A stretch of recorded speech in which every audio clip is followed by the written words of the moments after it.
I'll do better tomorrow. It's the Happy Families podcast, the most downloaded parenting podcast in Australia. And today on the pod, a $9.99 Bunnings hack that could revolutionise your relationship with your kids, a needy daughter who just has to be talked about on today's podcast, and a big 18th in our home. How did we handle all of the challenges that come with an 18th at a small suburban block? We'll discuss that and a whole lot more right after this. G'day, thanks for joining us on the Happy Families podcast, real parenting solutions every day. We are Justin and Kylie Coulson. A couple of news items before we get into I'll Do Better Tomorrow. First up, yours truly featured on the Will and Woody radio show on KISS 106.5 in Sydney this week.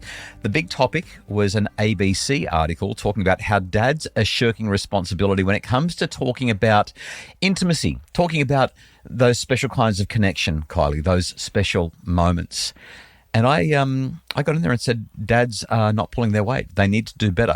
How is dads not talking to young boys about sex affecting them?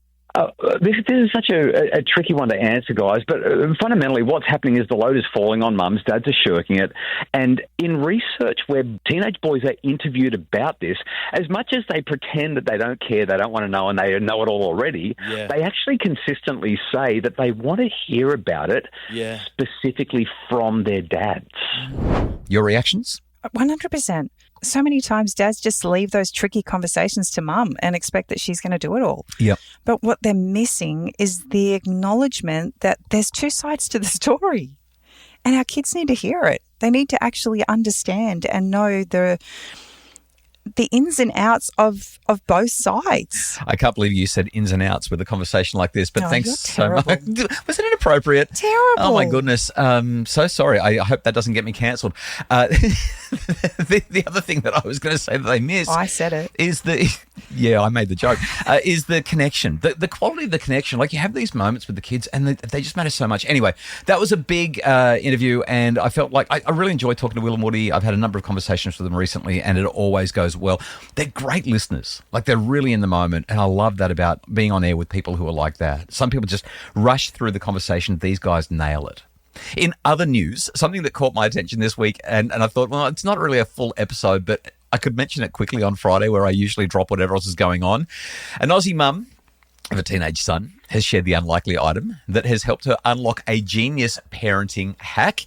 It's $10. You can get it at Bunnings. It's a wireless doorbell. When you have a teenager who games, and so many of them do, like, he's either got his big headset on and he's Xboxing his life away, or he's got AirPods in and he's listening to music, in which case he will never hear me. Okay, he's disconnecting from our family. So the doorbell allows me to communicate with him without me raising my voice. So he hears the doorbell. It's an immediate Pavlov's dog type of reaction. He walks upstairs and he says, "Yes, Mum." He loves it. I love it. We all love it. It's working so well for us. Kylie, podcaster and former radio host Lise Carlaw, grabbed that doorbell at Bunnings because she was sick of yelling out to her teenage son in his bedroom. There's no pestering, there's no nagging, there's no hankering. And if he doesn't show up, she just gets to push the doorbell again. Is she your mum's friend? No, I don't. Go on. I'm sure I remember you telling me that your mum did something similar when you guys were growing up. No, not that I can remember. I mean, I've heard stories of bells ringing and that kind of stuff, but this is genius because it only rings in his room. Well, she only has one child, obviously. Could you imagine? I would have to have a smorgasbord with six doorbells. It reminds me of like Cinderella, and all those bedrooms are dinging for her attention. Well, really, we have a small house, so first of all, we don't have to yell. We just have to speak somebody's name when they hear us. But secondly, because we have a small house and the kids are all sharing rooms, we'd only need 3 doorbells. Yeah, see, our hack is actually speak as quiet as possible and you can bet your bottom dollar they'll hear it. Yeah, there's nothing the matter with their hearing, even though they pretend. All right, Kylie, this is the bit where we step into the week that was. We talk about what worked and what didn't. I'll do better tomorrow. It's an opportunity for us to be intentional and give every mum and dad listening to the podcast a chance to reflect on their own week, think about what they would do in this situation, and hopefully nail it when it happens for them. You're up first. So we mentioned a couple of weeks ago that our baby number 4 Yep. turned 18. Yes. And so over the last handful of months, she's been invited to a handful of parties that would either be celebrating 17 or 18-year-olds. Yeah, like kids are finishing high school. These are the big days. Yeah, and as a result, we've had to have lots of conversations about what behaviours are going to be present at the party, whether or not there'll be alcohol. And I was really surprised. One of her really close friends was having a party, and I know that she doesn't drink.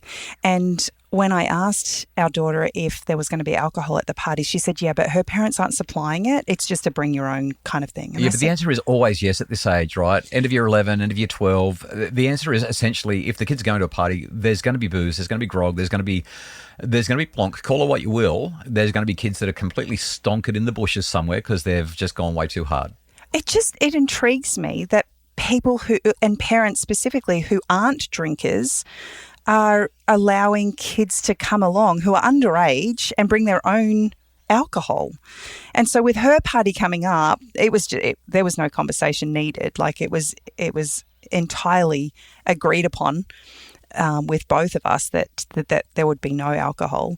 And what I loved was watching these 18-plus-year-old kids come into our home and just play games. Like, I'm talking the bag game. If you haven't played the bag game, you've got to play the bag game. Yeah, I don't know if it's got a proper name, but It's the bag game in our house. It's just a flexibility test. Like you put one of those. I mean, you can do it with a cereal box. It doesn't really matter. Just something that sits on its base and is upright, and you can tear.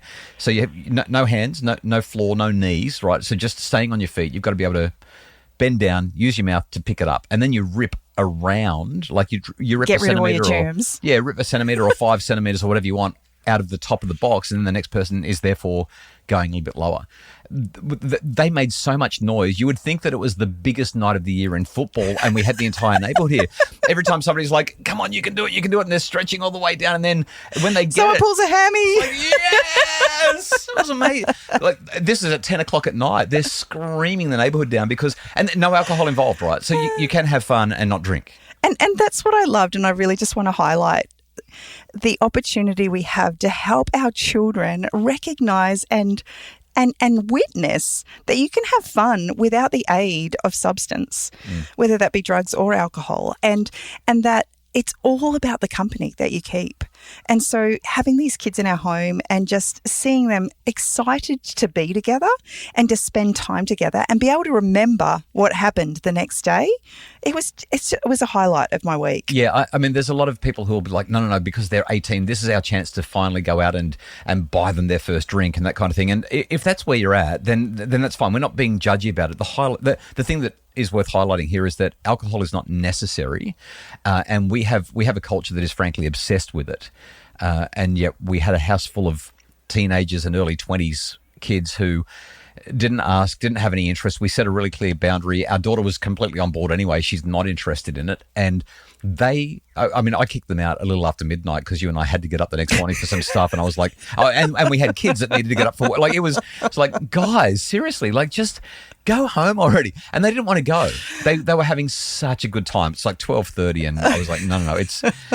And so I've become the You're grump. such a party pooper. I've become the grump. Well, if it's any consolation, it took me 2 days to recover. I don't think you have. It's been a week, and I don't think you have.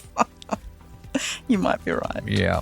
All right. Hey, after the break, a daughter who is looking for a shout out on the pod, and some really good news about what happens when you work with your kids in ways that buck trends, but still give them frameworks, structures, and guidance to be successful.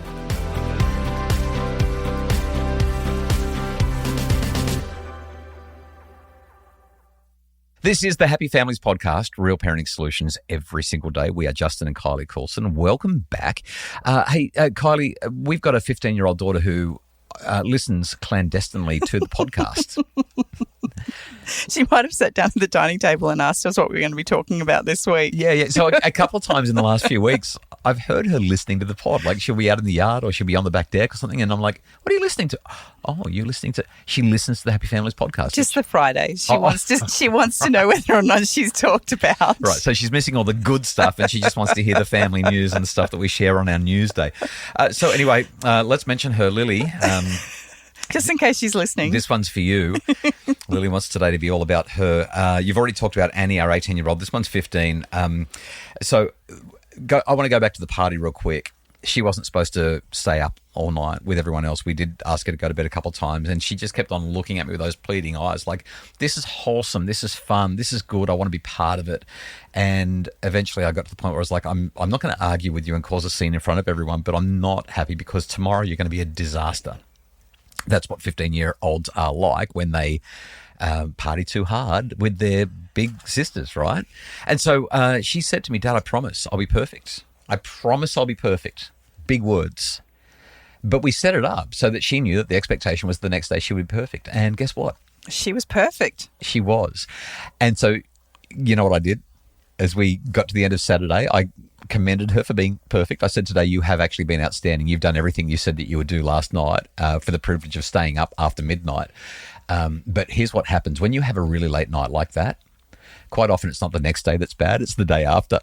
And so I said, I expect perfection from you tomorrow as well. I milked it for an extra day, and she looked at me with those big, beautiful eyes, and she said, okay, Daddy. And I was like, oh, yeah, this is working. I think we should do this more often. It's like... So I milked 2 days of perfection out of her. She was pretty ready on Monday and Tuesday, come to think of it. But we got 2 really good days out of her. Now, the other thing that I did want to highlight, though, and this is the big win. So we've made no secret of the frustration that we experience with the school system generally. The school system, many teachers agree, many principals agree, we're not the only ones saying this, is it doesn't feel like it's fit for purpose. It often feels like the school playground environment is, I'm just going to say, unhealthy for a lot of kids. There's just some really awful stuff that happens. So we're homeschooling our youngest at the moment, although I'm starting to get tired of that and wanting... You're starting to get tired of that. Well, I'm tired of it. How much homeschooling have you done? Well, I've tried a couple of times and she just won't do it. I'm like, gosh, this is hard. You seem to have a lot more success. But I'm tired of it on behalf of you. How's that? Thank you. And we put Lily into vocational school after a year and a half of homeschooling. So she didn't want to go back into a traditional system. She wanted to go into it's called the industry school, but it's basically a vocational school where the kids are doing 5 weeks of industry placement each term and then 5 weeks of schoolwork. And they're on a non-ATAR path, which is fine by me because I'm really big on gap years. I've been researching for my book. Oh, this is the biggest news of all. I can't believe I haven't told you this. I haven't mentioned this on the podcast. Sorry, interrupting the story about Lily for just a sec. I have been working how many hours a day for the last 4, 6, 8 weeks? Don't ask me, please. 14, 15, 16 hours a day? It's been rotten. Awful. 7 days a week? Terrible, no good, very bad. And the news is, as of today, I have finished my book. The boys' book is done. It is done. It's done. Can I just hear some cheering from you, please? Woo! Oh, my goodness. Oh, I feel like I'm alive again. Like, this is so great. Anyway, the boys' book is done. And this week, as I was writing a chapter about gap years. There's actually a whole lot of research. There's a whole lot of research that shows that gap years lead to more motivated students. Gap years lead to better educational outcomes. And so back to Lily. Oh, gosh, I'm so excited this book is done. Comes out early next year. Jump onto happyfamilies.com.au and register your interest for this book called Boys. Oh, it's going to be such a good book. I think it's going to sell 100,000 copies. I think it's going to be the best book that I've ever written. I'm so pumped for it. Everyone who has a boy is going to want to be on this book. I've busted myself for 3.5 years. Let me get back to the story about Lily. Sorry. I've suddenly found my energy, Kylie. I'm so pumped. So because we're big on gap years and the research seems to support the use of gap years, and ATAR is only relevant for the first 2 years out of hie school, then the ATAR is not relevant. You apply for university as a mature age student. I thought it was only the first year, 12 months. 2 years. 2 years is where it's valid. Okay. But then you apply as a mature age student and you get into uni that way. And so we've put Lily into this industry school, which is a non-ATAR school, because we want her to have a gap year or two when she's finished school anyway, go out and work, be productive, learn about life, mature, grow up. And then if she should choose to go to university, she will be able to apply as a mature age student and say, hey, look what I've done the last couple of years. I'm productive. And now I really know that I want to go to uni, assuming that's the path she chooses. But this week she sat down with one of the big bosses, one of the heads of school at her campus of the industry school. And she talked about what her long-term goals are well after after high school. And she is now getting herself organised for traineeships, school-based traineeships and Head Start courses for university so that she can make sure that she's got the prereqs. She reckons she knows where she wants to go and what she wants to do. And I'm looking at this and just going, the standardised path is not what everyone has to do. There are challenges no matter which way you go, but I just felt so assured, so grateful, so delighted that she's stepping into an area that fills her with delight. She loves being at the school. Well, I mean, she still has her days, but she loves what she's doing. And for me, the I'll do better tomorrow is, if the standardized path isn't working, stop trying to make it work. Stop trying to force your kids to fit into something that doesn't fit, because there are so many alternative pathways that can be so beneficial for the kids. That's it. So what I love about what Lily's doing right now is just the fact that she's been able to tap into an area that she loves, but she also recognises that it doesn't have a lot of longevity. It's not an area that she could do for the rest of her life. And so the school has worked with her to help her recognise the other areas that she could navigate now as a high school student to prepare her for the future. It's so good. She's not boxed in. Yeah. They're actually widening her horizons and her perspective and her viewpoint on what else is out there. Ironically, on half the amount of time spent in the classroom and with non-ATAR subjects and non-ATAR pathways. And this is the thing that I want to emphasise so strongly. If your kids don't love school, if your children aren't showing any academic promise, if it looks like they're really faltering and unsure, life is long and there are so many opportunities for them after school, and there are even so many opportunities for them in school to head in different directions. That's my I'll do better tomorrow. I hope that Lily feels pleased that we've mentioned her name enough times in the podcast today. Well, maybe because we've mentioned them enough times, she might get to school on time. What do you reckon? Well, it's Queensland school holidays, so we don't have to even think about that for a couple of weeks. Like for the next couple of weeks, no more dramas around that. Hey, we really appreciate that you've been listening to the Happy Families podcast. Thank you for choosing to spend your time with us. It really does mean a lot. Queensland and Victoria are on school holidays as of today, so too the Northern Territory. The other states, they pick it up in the next couple of weeks. Have a great weekend. If the kids are on holidays, enjoy. We'll continue to have podcasts for you every single day right through the holidays, because this is Australia's most downloaded parenting podcast, and we know that it makes a difference in making your family happier. If you would like more resources about making your family happier, visit us at happyfamilies.com.au, and remember to subscribe so that we can let you know everything about the upcoming boys book launch in the next few months.